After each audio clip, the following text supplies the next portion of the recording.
Bueno, en la clase de hoy día, ya que la semana pasada vimos mucho el tema de emociones, y por lo que creo les quedó claro o hubo cierta claridad en la temática por lo que me plantearon ustedes, hoy día vamos a trabajar ya uno de los últimos temas del programa, de este programa un poco, o más que un poco bien reducido, y que tiene o hace referencia a la grupalidad y la salud.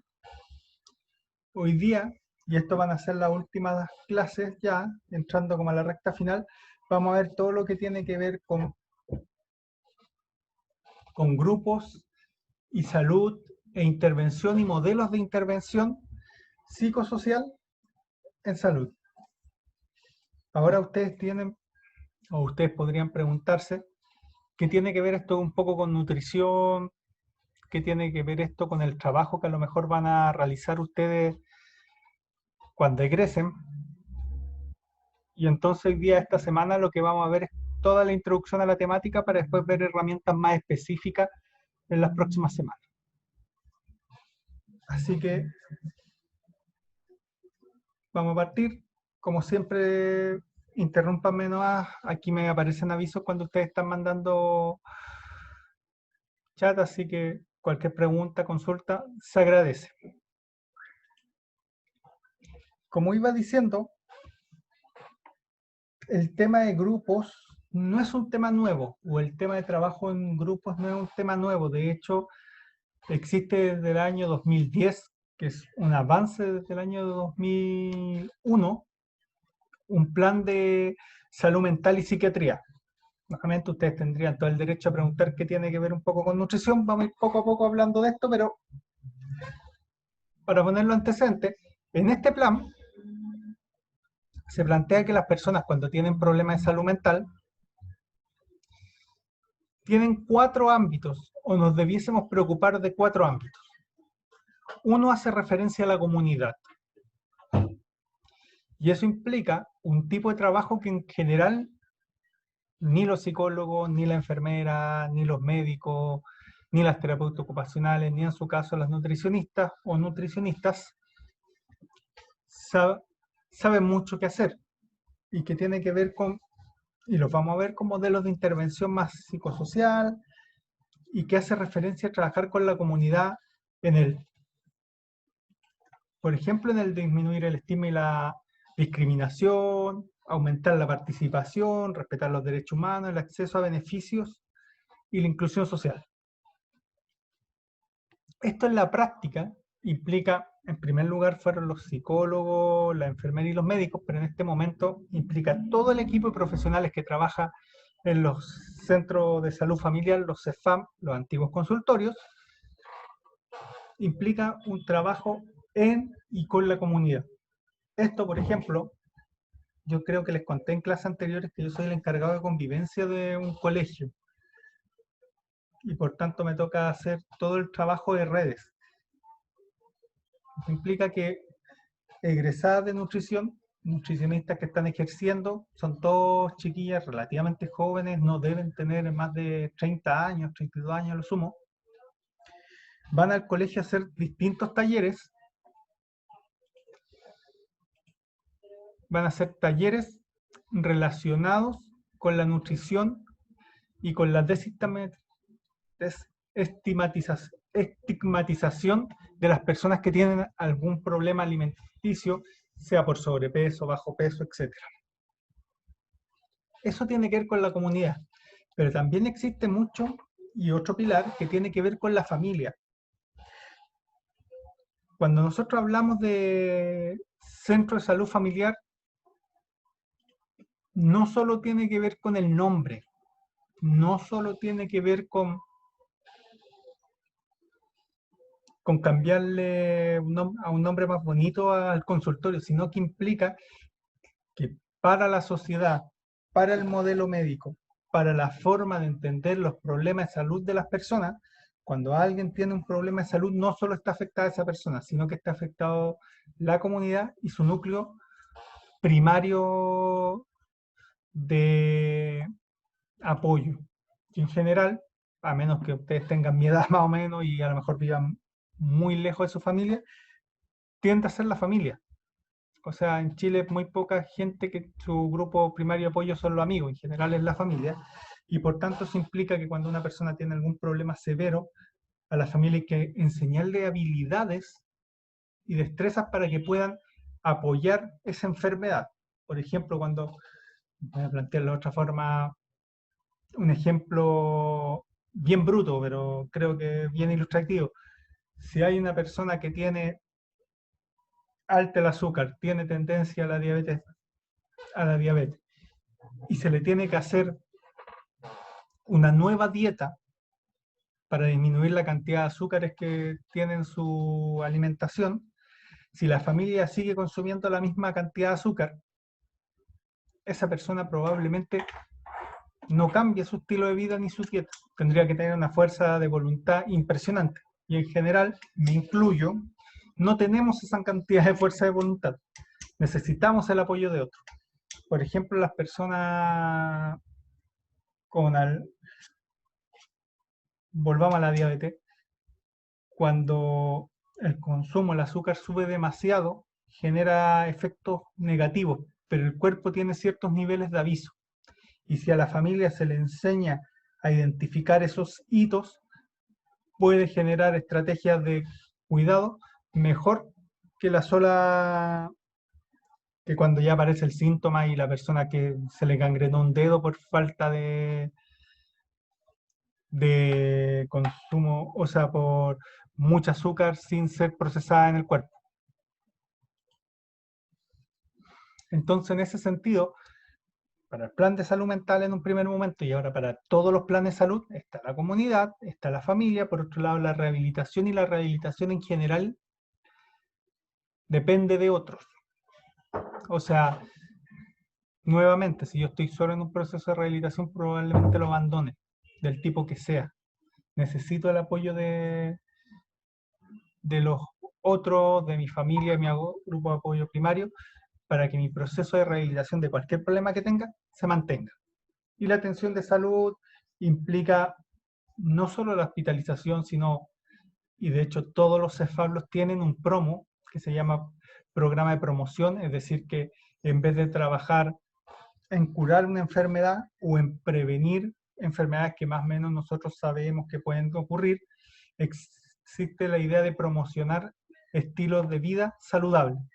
Y ahí en general los cabecillas de esos talleres en general tienden a ser la nutricionista y los psicólogos, ahí las matronas, que serían como los tres grupos que normalmente trabajan mucho desde el aspecto promocional. Entonces, esto que partió siendo algo en relación a la salud mental ahora es un discurso transversal a todos los niveles de salud, es decir, nivel primario, secundario y terciario de salud. En ese sentido, lo que se busca es cambiar un modelo de asistencia en relación a lo biomédico que se basa en lo biopsicosocial. Ahora ustedes dirán, pucha, que son buenas personas, la gente que programa políticas públicas, que ya no quiere atender a la enfermedad, sino que quiere generar herramientas en la población para que la gente sea más sana. No, en general la gente que planifica políticas públicas lo hace con solo un indicador, y ese indicador se llama billetera. Y básicamente la Organización Mundial de la Salud calcula que por cada dólar, está calculado en dólares, por cada dólar que se gasta en prevención de salud, se ahorran entre 8 a 10 dólares en atención de salud. En palabras más simples, si usted a un niño le enseña desde pequeño hábitos de vida saludable, que tenga una dieta balanceada, que realice ejercicio regularmente, que no se exponga o que su consumo de drogas legales, ni siquiera vamos a hablar de las drogas ilegales, el alcohol y el cigarro, sea nulo o sea muy bajo, si lo enseñan a generar actividades de activación cognitiva constante, esa persona va a ser mucho más sana y para el sistema de salud le va a implicar un mucho menor gasto de dinero. Entonces, si yo le quiero cambiar a una persona, si yo tengo 36, me voy a hacer examen de sangre y aparezco con la azúcar elevadísima, probablemente a esta altura de mi vida, si tengo mucha suerte, el cambio de dieta va a hacer que me baje el azúcar, pero probablemente por mi edad, si, si el cambio de dieta lo único que va a producir es que los efectos en mi salud posteriores sean menores, pero ya me habré generado bastante daño a mi cuerpo y a mi sistema. En cambio, si usted a un niño de 6, 7, 8 años le disminuyen el consumo de azúcares, le aumentan el consumo de verduras, le generan un equilibrio sano entre carbohidratos, proteínas y vitaminas, y genera procesos de alimentación o patrones de alimentación acorde a sus necesidades fisiológicas, ese niño probablemente tenga muy pocas posibilidades de tener el azúcar disparada a la edad que yo tengo y sea bastante sano y tenga una adultez sana, lo que va a implicar que va a ser un gasto menor al servicio de salud. Recuerda, la gente que hace políticas públicas pierde o no le interesa tanto lo bueno, sino lo que gasta menos plata y lo que es más efectivo. Y la prevención y la promoción en salud son muy efectivas. Entonces se cambia de un modelo biomédico que diagnostica enfermedades, o sea, si, qué sé yo, si yo aparezco con un brazo menos, cualquier médico se va a dar cuenta que soy manco y que algo me pasó. Pero, que, por ejemplo, ese brazo lo perdí en un accidente laboral y en vez de eso, en vez de tener que lidiar con una persona que tiene un brazo menos, que tiene menos productividad y que hay que enseñarle a usar quizá una prótesis y una serie de cosas, si le hubiésemos enseñado técnicas de cuidado en el ámbito laboral, esa persona no sería una carga para el sistema de salud. Esa es la idea que está detrás de lo médico. Entonces, todo el modelo cambia de la idea solo biológica, de cuando ya tengo la enfermedad, a un ámbito psicológico, la salud mental es muy relevante, y la social.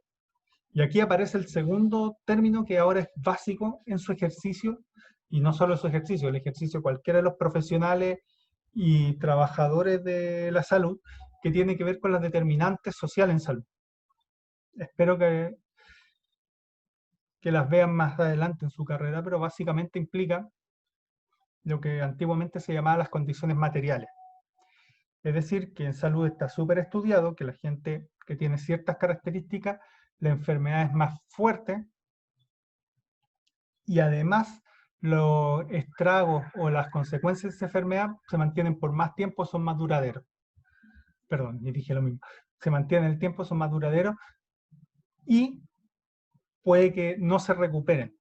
¿Y cuáles serían estas determinantes en salud? Una mujer y un hombre. Es terrible, pero el 51% de nuestra población, que son las mujeres, tiene mayor posibilidad de sufrir, que cuando sufre una enfermedad, la enfermedad sea más grave en ella y las consecuencias sean mayores. Solo por el hecho de ser mujer, porque en general en Chile eso implica un menor ingreso, menor acceso a la salud.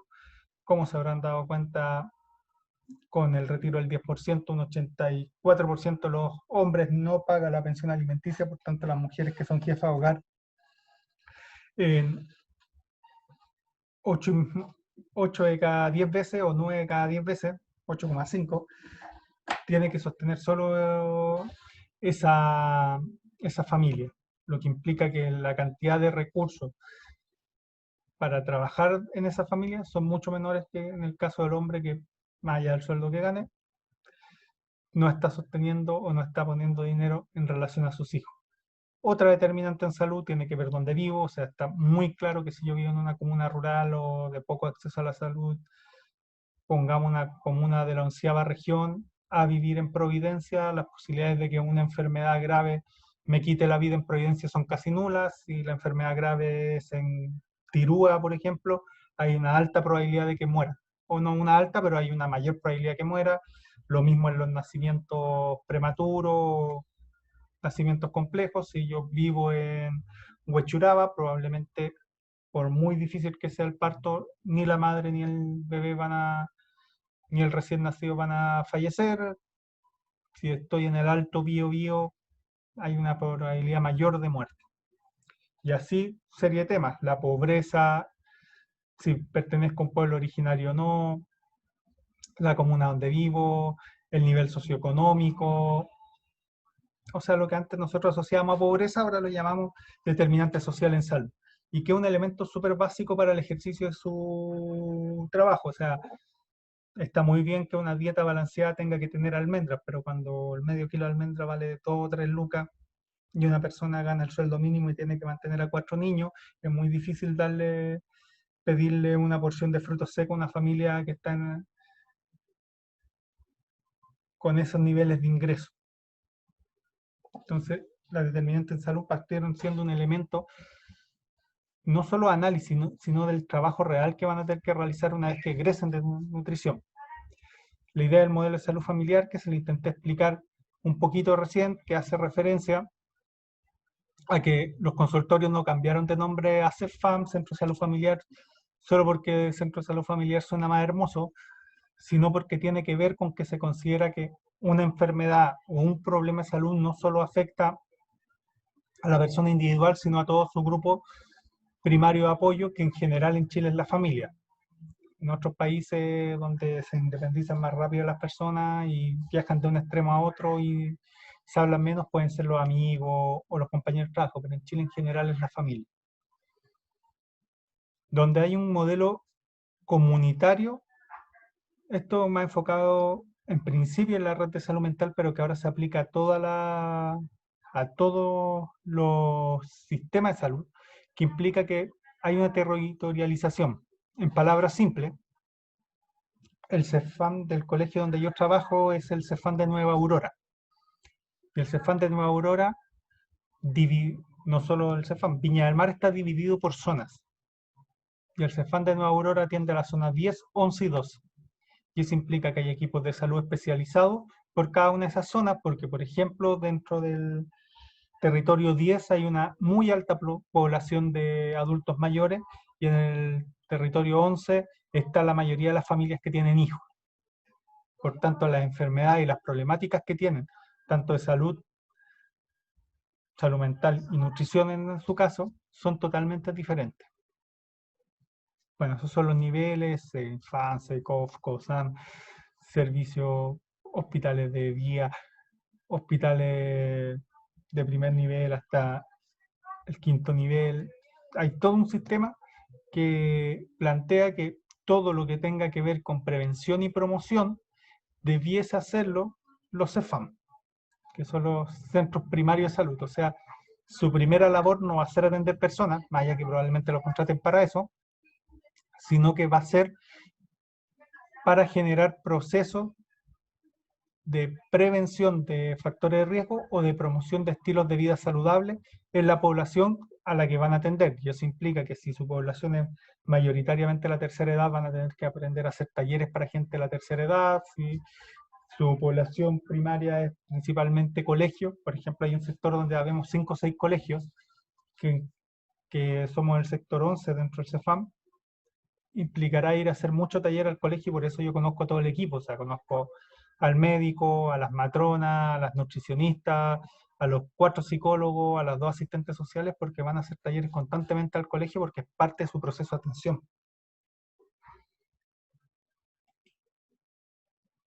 Entonces, esta Estrategia Nacional de Salud tiene ciertos ejes que en una primera mirada parecen muy alejados a la idea clásica de salud, pero que en una mirada mucho más actual implica un proceso más profundo de lo que se entiende salud. Salud ya no es, por así decirlo, la ausencia de enfermedad. Implica elementos mucho más a la base. De hecho, por ejemplo, ustedes, si trabajan en los centros de atención primaria de salud, secundaria, en todo el sistema público y el sistema privado de salud, van a tener que tener un respeto a los derechos humanos.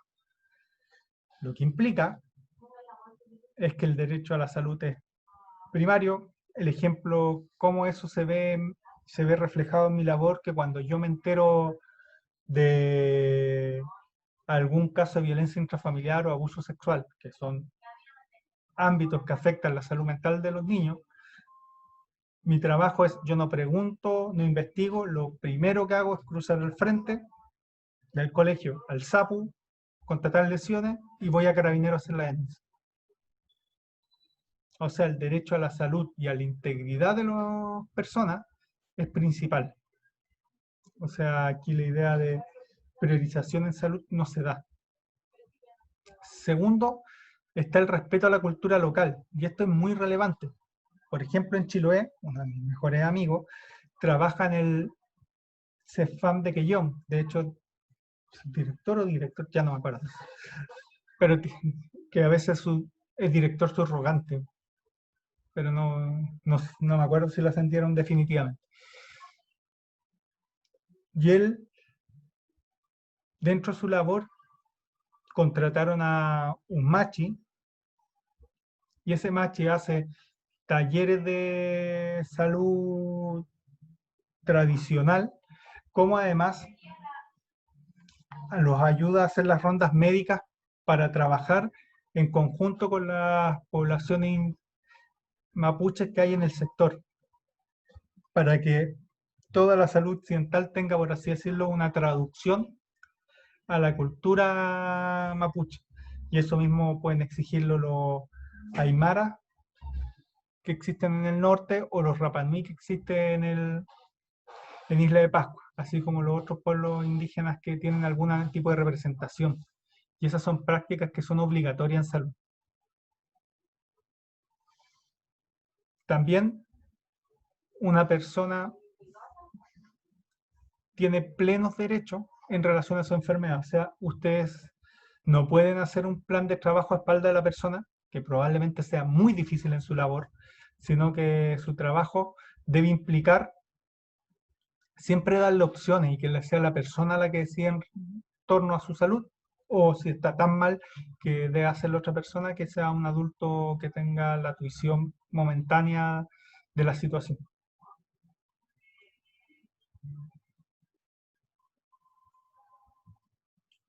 Deja terminar esta diapo, Sebastián, y te contesto inmediatamente. Ya. Y en relación a todo lo anterior, debe haber un respeto a la diversidad. Debe haber equidad. Nosotros aquí sabemos que esto son palabras un poco más de buena voluntad porque supuestamente hay una universalidad y hay accesibilidad y continuidad de cuidados, lo cual no siempre pasa por los recursos socioeconómicos de la población a la que se atiende. Hay personas que con muy buenos recursos pueden mantener todo un proceso de rehabilitación y de trabajo. Hay otras personas que por pobreza no, pero un valor básico o la suposición desde la cual ustedes tienen que partir cuando trabajen en el ámbito de salud pública es que tienen que facilitar al máximo que la persona pueda atenderse con usted. Y debe haber una protección a grupos vulnerables. Ahora es súper triste que el mayor grupo vulnerable de Chile sea más de la mitad de la población. O sea, en Chile el grupo vulnerable son mujeres y son el 51 y tanto por ciento de la población. Otro grupo vulnerable son los adultos mayores, otro grupo vulnerable son los niños, otro grupo vulnerable son los pueblos indígenas. Por tanto, los no vulnerables en Chile en general son los hombres de entre 29, cuando dejas de ser joven, según el INJUV, desde los 29 hasta los 40 años. Todo el resto en Chile está en algún grado de vulnerabilidad, por lo cual habla muy mal de la sociedad que hemos generado. Lo otro tiene que ver con el bienestar psicosocial de toda la población, que básicamente implica que el concepto de salud no implica la ausencia de enfermedad, sino de formas sanas de relacionarse con su medio ambiente.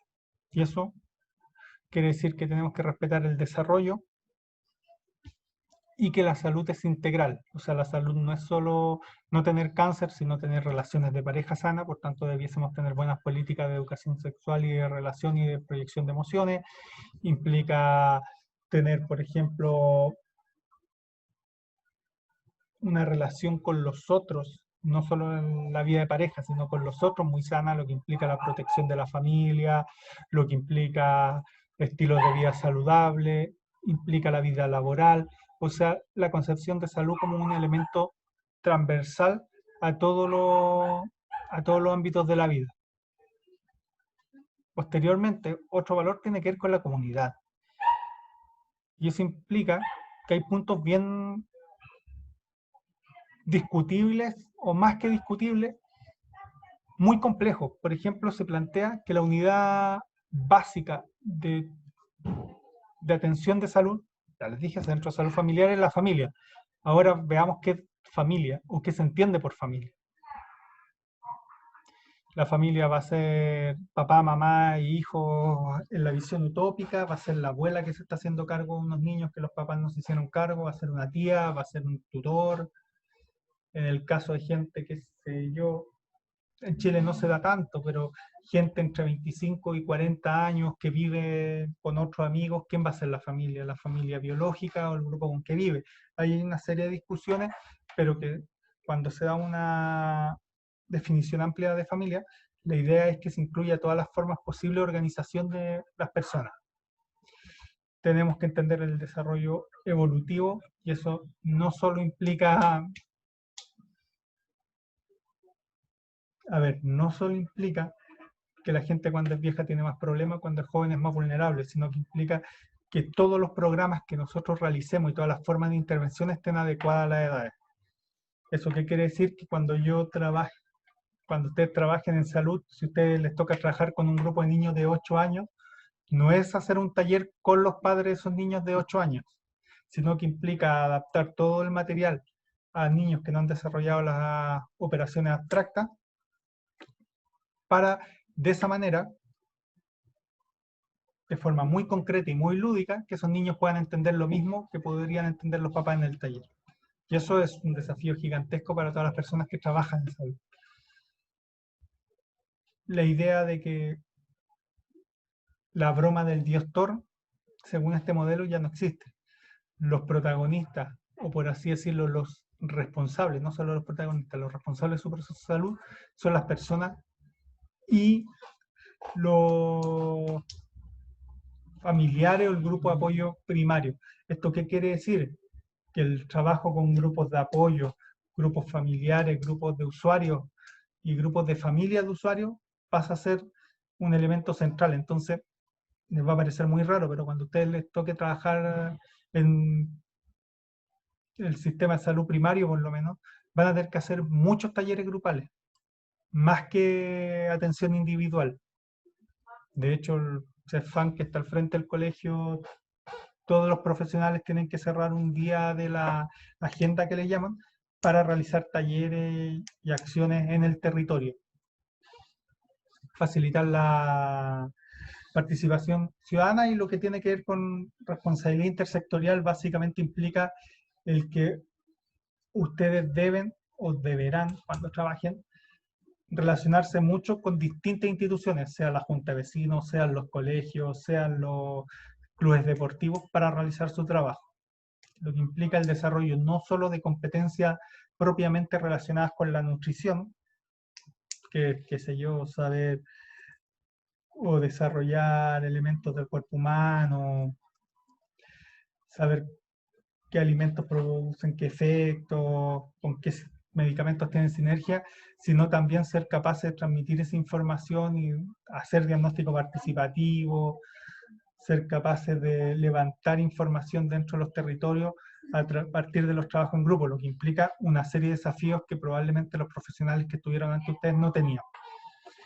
Ahora sí, Sebastián, rápidamente, si no me equivoco, tu pregunta tenía que ver qué pasa con el trabajo y la retroalimentación. El trabajo, como les planteé a tus compañeros, yo no tengo ningún problema con que me lo entreguen hasta el día viernes, entendiendo que yo los voy a revisar el sábado y durante el fin de semana los voy a revisar y el día lunes le enviaría la retroalimentación.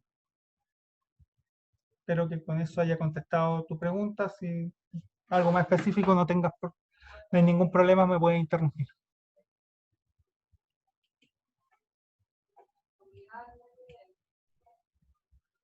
Ya. A ver, y en la práctica, todo lo que dije con anterioridad que implica trabajar con y en las comunidades. Y eso implica saber, aparte, muchas técnicas de grupo, intervenciones grupales, teoría del grupo motor, grupo de acción, saber manejar situaciones difíciles con grupos, la horizontalidad en las decisiones. De hecho, hay escalas de participación y, por ejemplo, si ustedes le dicen a una persona, para poner de nuevo un ejemplo medio bruto, participe en la elección del color de la nueva banca que vamos a poner en la plaza, negro o rojo, eso no entra en ninguna escala de participación como un real nivel de participación y les van a exigir trabajos mucho más profundos, lo que implica el salir del box, el salir del CEFAM, el salir de los centros de atención para trabajar con personas en sus propios territorios, lo que a su vez implica una serie de otros desafíos. Como ya les dije, hay una territorialización de la intervención. Para dar otro ejemplo, y no el CEFAM de Nueva Aurora, el CEFAM de Olmué, que también lo conocí mucho cómo trabajaba, tiene 3 sectores. Un sector que es básicamente la división de Olmué en 2, pero el tercer sector tiene que ver con todo el sector rural de Olmué. Y eso es gigantesco. Y el sector rural de Olmué tiene, cuando hice un pequeño trabajo ahí con otros amigos, implicaba 5 postas rurales. Eso fue hace 4 años, entonces no quiero arriesgarme a decir todavía están esas postas rurales. Y eso significa que el grupo de profesionales tiene que viajar un día a la semana a esas postas rurales, entrenar, qué sé yo, a informantes claves que le digan, saben, estas personas de este sector rural no pueden levantarse porque están postrados, porque tienen algún problema, para hacerse el control y tienen que ir a la casa a esas personas. Cambia totalmente la relación del equipo médico, de los profesionales de la salud, con la gente. También esto implica un fortalecimiento de vínculos institucionales y no institucionales. Institucionales quiere decir que, por ejemplo, los que tenemos más datos de la situación de los menores de edad en un territorio determinado somos los colegios. En los colegios tenemos los números de los papás, tenemos la información, su root, si han tenido alguna problemática en algún momento. Tenemos una base de datos gigantesca, lo que implica que los servicios médicos trabajan mucho con nosotros. Y fortalecimiento de vínculos no institucionales implica, por ejemplo, trabajar con agrupaciones de usuarios, trabajar con las familias de los usuarios, trabajar con, dependiendo de los CEFAM, se le llaman grupos multifamiliares, a otros le llaman grupos de apoyo psicosocial, grupos de escucha activa, dependerá del modelo, pero lo que implica es generar espacios para que las personas puedan hablar y apoyarse dentro de sus problemas. Y como ya les he dicho, eso implica el manejo de una serie de intervenciones grupales que van desde el diagnóstico participativo, la capacidad de generar análisis de la situación, manejar propuestas, presupuestos participativos, que de hecho todos los CEFAM lo tienen que hacer, cómo lo prioriza la gente del sector. Todo eso son obligatorios. De hecho, ustedes tienen que dar una cuenta, los que trabajen en un CEFAM, tienen que dar, y los hospitales de primer nivel, tienen que dar cuenta pública de los recursos que hacen. Y esa cuenta pública tiene que contar con un mínimo de personas, dependiendo del territorio que tienen, y que tengan representatividad en las instituciones que tienen. O sea, aunque no lo crean, gran parte de su trabajo va a ser estar llamando por teléfono mucho tiempo a muchas personas.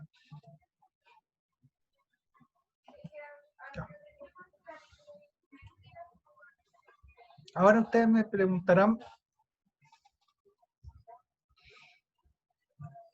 por qué o por qué razones cambia la idea más clásica de la atención en la enfermedad. Y esto tiene que ver con no solo con el ahorro de dinero, que está la base que ya se lo expliqué hace un ratito, sino tiene que ver también con la concepción de que la persona, por así decirlo, no es, a ver, estoy buscando una palabra que se pueda decir en un video,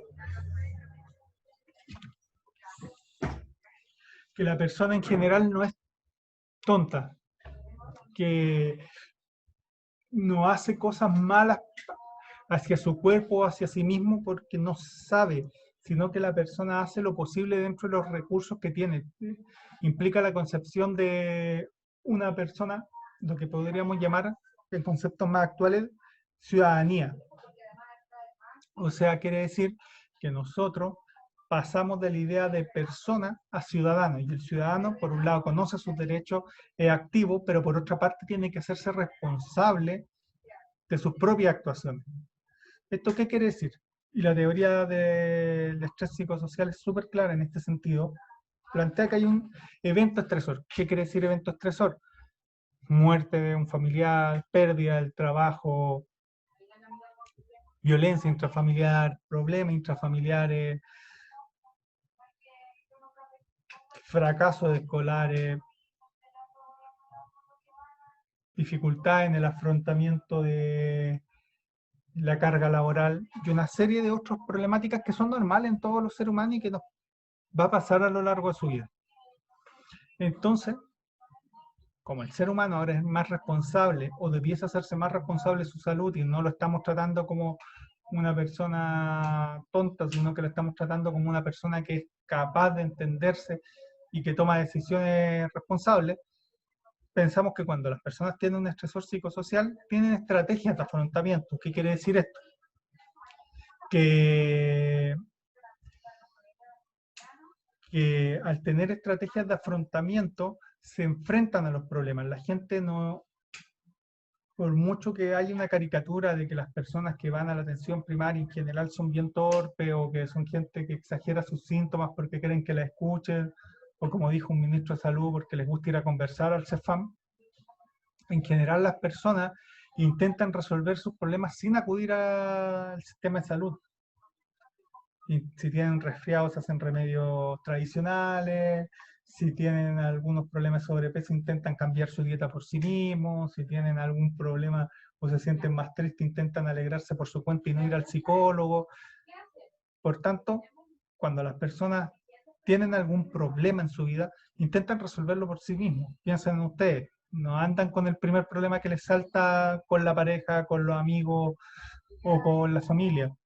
Intentan resolverlo por ustedes. El tema es que a muchas personas les faltan herramientas y ahí está la intervención grupal y los talleres. Se parte de la idea de que hay personas que les falta información, pero si la tuvieran tomarían buenas decisiones, por tanto hacemos talleres. El tema es que en general nos quedamos solo en ese nivel, en un taller de no coma azúcar, coma más fruta. Vale, perfecto, pero ¿cómo lo hacemos? Y viene el segundo elemento del estresor psicosocial, que es el apoyo social percibido. Es decir, ya, yo no pude solucionar mi problema, lo intenté pero no pude, pero tengo personas que me ayudan a solucionarlo. ¿Y eso quiere decir? Que a partir de eso, yo logro recuperarme o solucionar el tema, qué sé yo, quedo sin trabajo, pero tengo un par de amigos que me han dicho o que me pueden dar información, mira, aquí falta un psicólogo, acá falta otro, y puedo encontrar trabajo con rapidez, más allá de que quedar sin trabajo es negativo, tengo la posibilidad de levantarme o de solucionar ese tema. En cambio, cuando hay personas que su grupo de apoyo primario no es capaz de dar cuenta de ese tema, la persona cae ya en un problema de salud. ¿Qué quiere decir? Por ejemplo, en el colegio nosotros tenemos a una profesora que es celíaca y eso implica una dieta carísima. Y ella cuenta que cuando era más joven cayó en depresión porque se dio cuenta que tenía un problema y no tenía la herramienta, no sabía cómo alimentarse, no sabía qué hacer, estaba desesperada. Y después se dio cuenta que su grupo familiar tampoco tenía esas herramientas para, ni información para cambiar de dieta, para cambiar dónde comprar los productos que en general eran muy caros, y eso implicó una caída en una depresión que aumentó su ansiedad, que la hacía alimentarse cada vez de alimentos que además la dañaba cada vez más. En la actualidad, por supuesto, estoy contando esta situación porque la profesora superó por eso, le pasó cuando era joven, incluso antes de ser profesora. Ahora es una muy buena profesional y ella plantea, logró solucionar ese tema porque existían en Facebook grupos de celíacos, ella se pudo informar, empezar a conocer su cuerpo, empezar a conocer la enfermedad, empezar a solucionar sus problemas de dieta, y cuando se dio cuenta que aún así la dieta o los productos para la dieta de un celíaco son muy caros, descubrió grupos de usuarios que compran o mandan a comprar grandes cantidades de productos para así bajar el precio. Y así pudo solucionar tanto el nivel de afrontamiento individual como el nivel de apoyo social percibido, porque al juntarse con estos grupos de personas que tenían esas dificultades, pudo sentir que su problema no era único, que sus dificultades no eran únicas, se sintió con un apoyo percibido mucho mayor, sintió que había gente que sentía lo mismo, que pasaban lo mismo, que vivían en la misma frustración, lo que le permitió salir de su depresión y además logró bajar los costos de lo que implicaba su enfermedad. A eso me refiero cuando hablamos de intervenciones grupales y apoyo social informal. Pero esto hay que fortalecerlo. No siempre se organizan de forma por generación espontánea. De hecho, en el grupo que esta profesora ingresó, tuvo que ver porque la nutricionista, en ese tiempo se llamaba consultorio, no CEFAM, del consultorio donde se atendía, había, había ingresado a ese grupo y con otras nutricionistas eran las que movían ese grupo para ayudar a la gente que tenía esta enfermedad.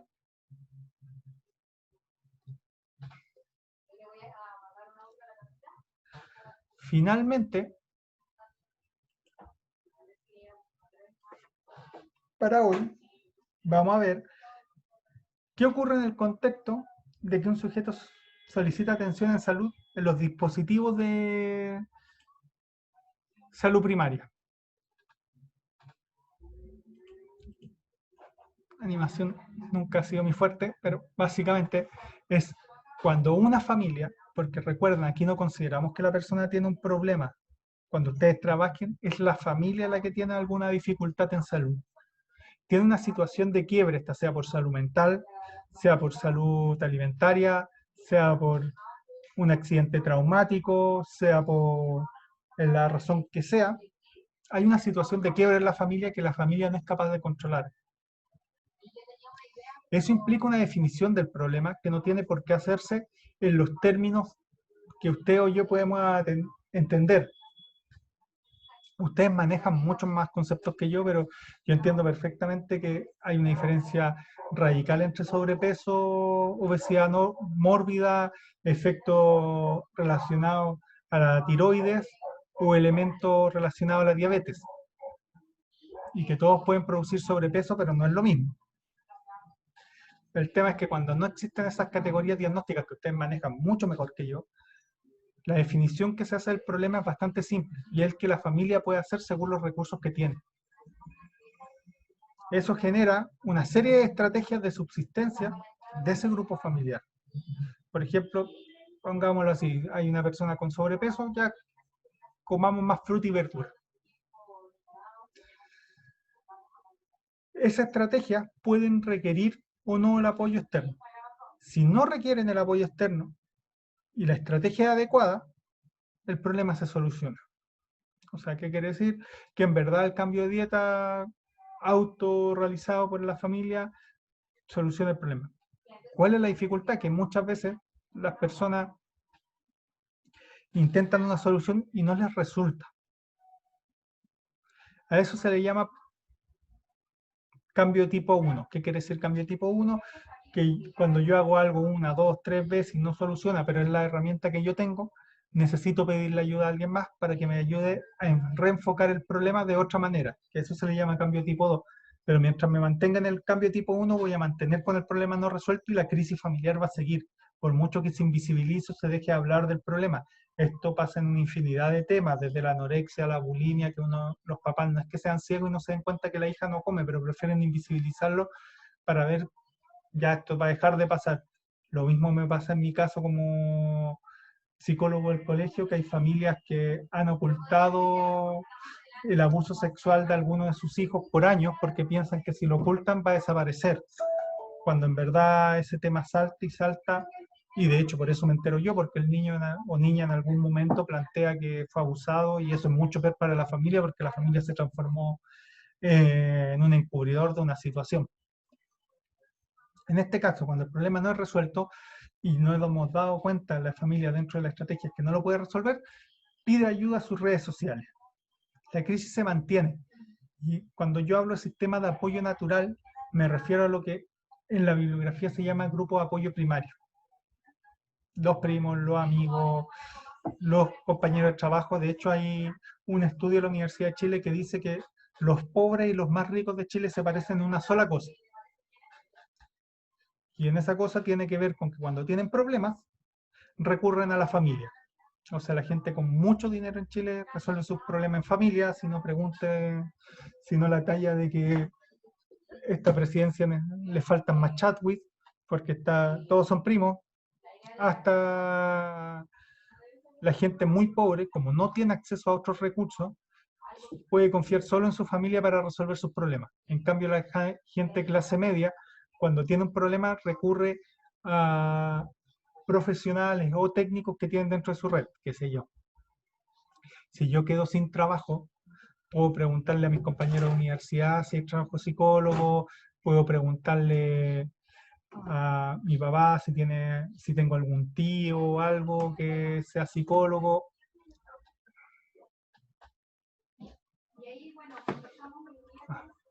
Disculpen. En otras palabras, la clase media en general tiene recursos más institucionales o más desde la profesionalización, y la gente con mucho dinero, con poco dinero, en general recurre a su familia. Es el sistema de apoyo natural. El sistema de apoyo natural, como en general tiene más herramientas, lo que tiende a definir el problema nuevamente. Entonces, por ejemplo, pongámoslo el mismo caso de sobrepeso, si la familia llega y no sabe si es por tiroides, si es por diabetes, si es por obesidad mórbida, si es por un problema de ansiedad muy pronunciado, pero justo hay una prima o la amiga de una prima es nutricionista y le puede echar un ojo y ver cuál es el problema, cambia totalmente cómo definimos. Ya a lo mejor no es sobrepeso o que está medio gordito, sino que podemos hablar ya de ciertos rasgos que indiquen algún tipo de cuadro, sea psicológico o sea biológico. Nuevamente se generan estrategias, y si este sistema autónomo logra ser competente en la solución de problemas, se resuelve el problema. Ahora, cuando no, la crisis se mantiene. Entonces ya recurría a todos los elementos que tenía mi familia. Acudía a toda la gente que yo conocía o que conozco por redes sociales, escribía en Twitter, nadie me puede resolver el problema de forma coherente, es que llega la gente a los servicios e instituciones de salud. Y no solo a los servicios de salud, en mi caso yo trabajo en educación, pero trabajo codo a codo con salud. En la CONCE trabajo codo a codo con tribunales de familia en los casos de alguna situación muy grave, y también trabajo codo a codo con la OMIL o los programas municipales para los papás que están desempleados, o codo a codo con los programas de reparación o los programas que generan herramientas a los padres por algún tema judicial anterior a que haya aparecido en el colegio. O sea, en su caso, por ejemplo, si ustedes trabajan en un CEFAM, se van a tener que coordinar sí o sí con los colegios. De hecho, hay una mesa que se llama CONCE, que hace referencia a salud y educación, y trabajan mucho con el tema de justicia. Lamentablemente, si ustedes van a trabajar en el sistema primario de salud, van a darse cuenta de la violencia intrafamiliar y de las mayores manifestaciones de violencia de primera mano. Lo que pasa después de eso lo vamos a ver la próxima semana, porque estamos en el tiempo y quiero saber si tienen duda o consulta.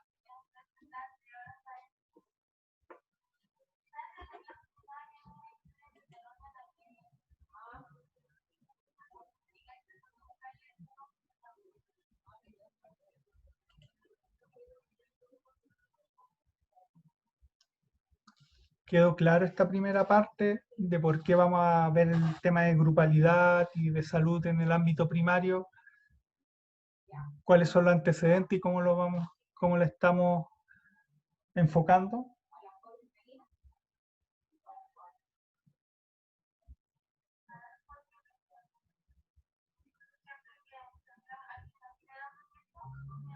Gracias, Ignacio, ya me estaba preocupando. se agradece tu respuesta.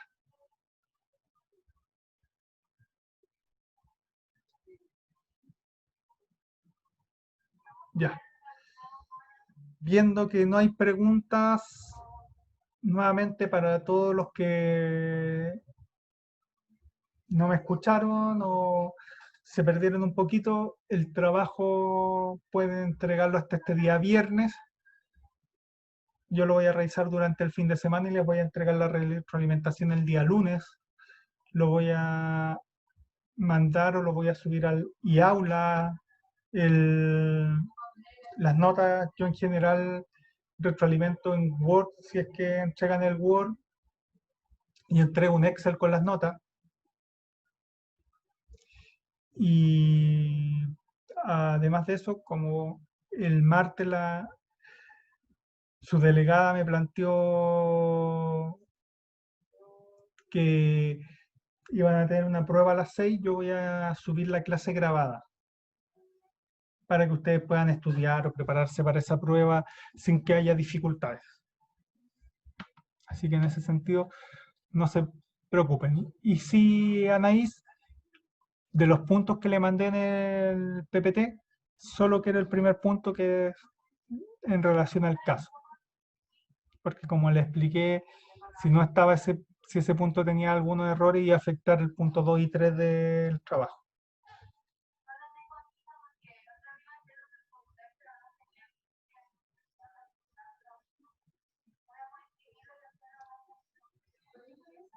Ya, al parecer no hay más preguntas.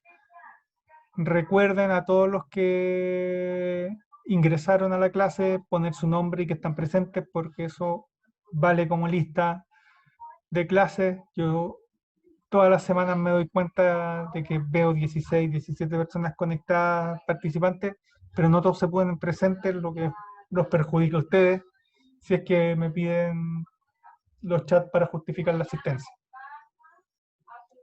Así que eso, un gusto haberlo, saber que están, porque en verdad no lo alcanzo ni a ver, saber que están y cualquier duda, consulta, me la realizan. Tanto el Power como la clase la voy a subir a iAula, así que eso. Saludos y cuídense. Chao, profe. Que esté bien. Chao, Alejandra. Chao, profe. Chao, David.